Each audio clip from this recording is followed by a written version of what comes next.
What you doing?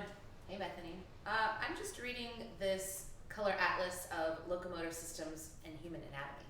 That's a great book. One of my favorites, really. I recommend it. So it's pretty interesting, good stuff. Yeah. Learn a lot. Yeah, it's actually a good supplement to Body Catalyst so far. I'm learning a little bit more about my own anatomy. Awesome. Always a good plan, learn more about your anatomy. However, I want to show you a way that you could read that book and stretch your hamstrings at the same time. Oh, that's a good idea. I've been sitting for a while. You've been sitting for a while. I know that you have tight hamstrings and that you've been trying to work on some back pain issues. So it's very important to stretch the hamstrings. Go ahead and stand up.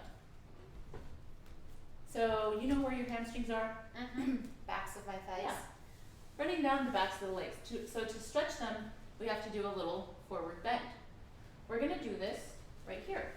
So go ahead and just get yourself into that position. Okay. Come over here.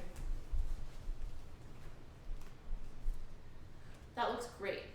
So you want to have your feet a little bit forward because it's nice to have your weight go back towards your heels a little bit. And can you show us how to find the neutral pelvis here? You've been studying this for a while, so show us what that means. Sure. So I'm gonna do some rolling of my pelvis, sticking my butt out, bringing it back under until I feel a gentle tug of my hamstrings since I'm bending forward. That's right. So you can see Sarah moved her pelvis back and forth a little to find what is tucked under. Let's show that again. And what comes more towards stretching the hamstring. So right here we want a nice long spine and tail up. So it's like these points are lifting up.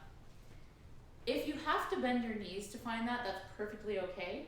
Once you're in that, you can straighten your knees, see if you can maintain the tail up.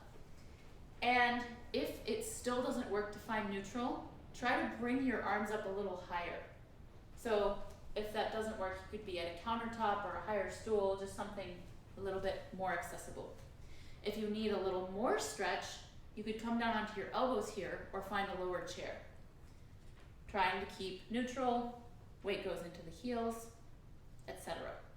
You could just read like that. So you might need a bigger surface, but that'll work right there. And additionally, I want to show you a little core activation you can do here. So Sarah, go ahead and come back up to flat hands. And you're going to take that book into one hand.